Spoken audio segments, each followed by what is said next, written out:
Nas ministrações anteriores, nesse tema de batalha espiritual, falávamos ali sobre vários aspectos, né?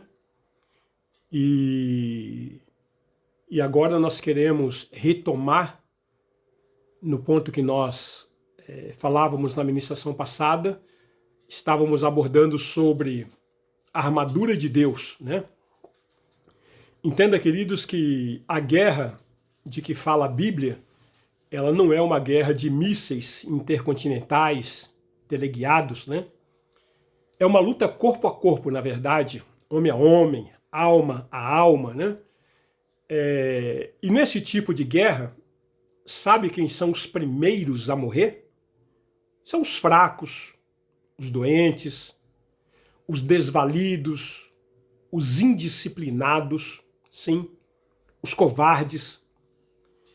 Eles não têm como lutar, como se defender e acabam morrendo, evidentemente. E abandonam a igreja, abandonam o corpo de Cristo. E depois, na sequência, morrem os idiotas, os cretinos, os medíocres, os ignorantes, os que não sabem lutar, não querem aprender a lutar, não sabem manejar suas armas, não trajam a armadura, não empunham o escudo e nem a espada do Espírito. Não se dedicam, não se esmeram, não se esforçam em aprender a arte da guerra, da defesa pessoal.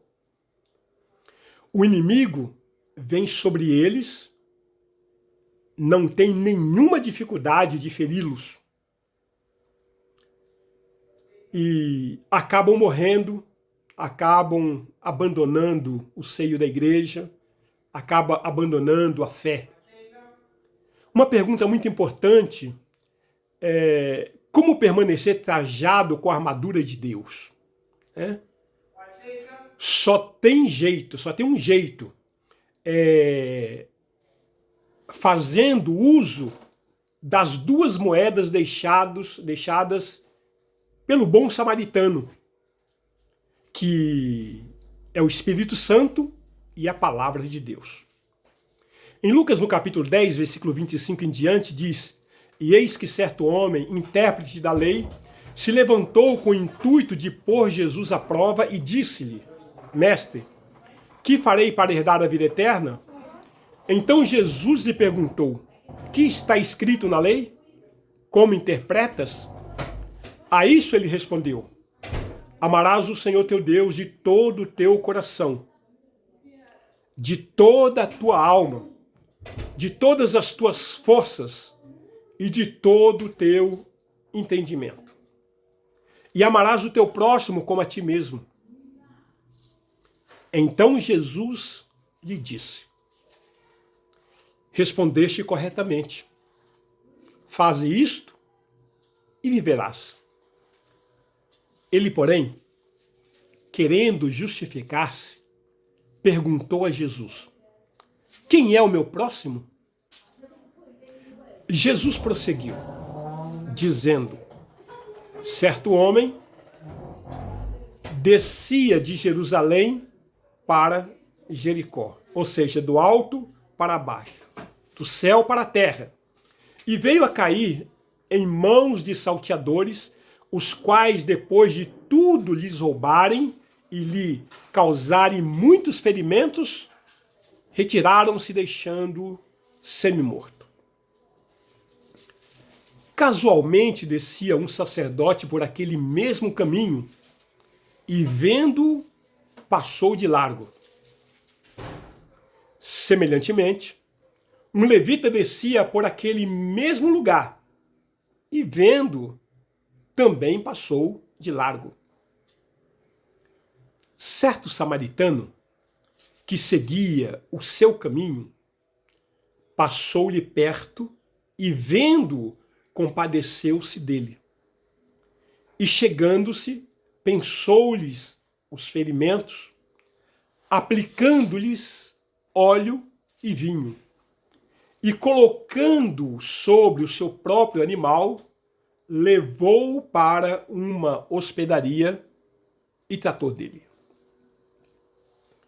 No dia seguinte, tirou 2 denários e os entregou ao hospedeiro, dizendo: cuida deste homem, e se alguma coisa gastares a mais, eu te indenizarei quando voltar.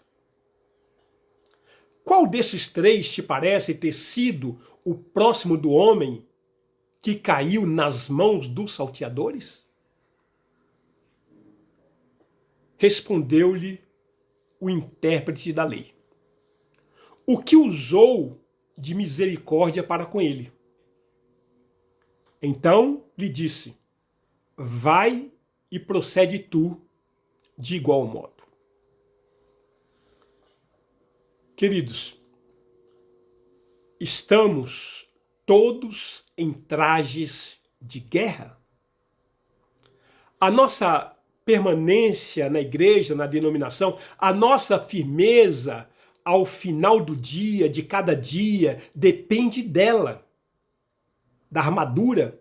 A guerra não ocorre apenas nos domingos, mas todos os dias. Nossa sobrevivência depende dessa armadura. Quais as peças que a armadura nos apresentam? Uma delas é o cinto da verdade. Estamos falando sobre a armadura de Deus. Paulo começa a sua exposição com o cinto da verdade. Queridos, muitos leitores da Bíblia não compreendem o que significa a expressão cingir os lombos com a verdade. Significa apenas, e tão somente isso, estar usando o cinto da verdade. O que é a verdade? Perguntou Pilatos. Perguntou a Jesus, mas não esperou a resposta. Esse é o grande problema. As pessoas não acreditam na verdade e nem deixam de aceitar a mentira. Nós estamos vivendo em um mundo em que culturalmente a mentira está estabelecida. As pessoas acreditam no que querem, no que lhe convém, no que é lucrativo, naquilo que lhe acrescenta. A nossa primeira batalha, a nossa primeira defesa contra as astutas ciladas do diabo é a verdade. Sem ela, as demais peças da armadura não funcionam, amados. E o que tem de cristão mentiroso nas denominações não é brincadeira. As pessoas falsas, enganando a si própria. Leia com cuidado e detalhes os livros dos profetas Isaías, Ezequiel, Jeremias, principalmente. Lá estão muitas e muitas referências à falsidade, à hipocrisia do povo. Não obstante, a verdade não deve ser dita a qualquer custo, a qualquer preço. É o que está escrito em Zacarias, no capítulo 8, versículos 16 e 17. Eis as coisas que deves fazer.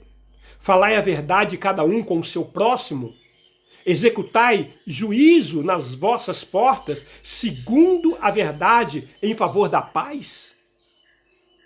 Nenhum de vós pense mal no seu coração contra o seu próximo, nem ame o juramento falso. Porque a todas essas coisas eu aborreço, diz o Senhor. Amados, a verdade deve ser dita sempre em favor da paz. Daí porque posso afirmar com absoluta certeza de que mentira que edifica e verdade que destrói não provém de Deus. Deus não tem nada a ver com isso. Existem dois casos curiosos em que, paradoxalmente, Deus abençoou quem mentiu. As parteiras hebreias no Egito. Nós temos essa passagem no livro de Êxodo, capítulo 1, versículos 15 a 20, que diz: o rei do Egito ordenou as parteiras hebreias, das quais uma se chamava Sifrá e outra Puá, dizendo: quando servirdes de parteiras às hebreias, examinai, se for filho, matai-o, mas se for filha, que viva. As parteiras, porém, temeram a Deus e não fizeram como lhes ordenara o rei do Egito. Antes deixaram viver os meninos. Então o rei do Egito chamou as parteiras e lhes disse: por que fizeste isso e deixastes viver os meninos? Responderam as parteiras a Faraó: é que as mulheres hebreias não são como as egípcias, são vigorosas, e antes que lhe chegue a parteira, já deram à luz os seus filhos. Deus fez bem às parteiras, e o povo aumentou e se tornou muito forte. Outro caso, Raabe, a prostituta, que ajudou os 2 espias em Jericó. Encontramos em Josué, no capítulo 2, versículos 3 até o 6, e também no capítulo 6, versículos 23 ao 18. Mandou, pois, o rei de Jericó dizer a Raabe: faze sair os homens que vieram a ti e entraram na tua casa, porque vieram espiar a terra, toda a terra. A mulher, porém, havia tomado e escondido os 2 homens e disse: é verdade que os 2 homens vieram a mim, porém eu não sabia de onde eram. Havendo-se de fechar a porta, sendo já escuro, eles saíram. Não sei para onde foram. Ide após eles depressa, porque os alcançareis. Ela, porém, os fizera subir ao eirado e os escondera entre as canas de linho que havia disposto em ordem no eirado. Aí no livro de Josué mesmo, no capítulo 6 de Josué, versículos 22 e 23, nós encontramos: então disse Josué aos 2 homens que espiaram a terra: entrai na casa da mulher prostituta e tirai-a de lá, e com tudo quanto tiver, como lhe jurastes. Então entraram os jovens, os espias, e tiraram Raabe, a seu pai, a sua mãe e os seus irmãos, e tudo quanto tinha. Tiraram também toda a sua parentela e os acamparam fora do arraial de Israel. Por que Deus fez isso? Elas mentiram, é verdade. E Deus as abençoou, é verdade. Mas foram 2 casos específicos em que vidas estavam em jogo. Por isso, para salvar vidas, podemos mentir? Não.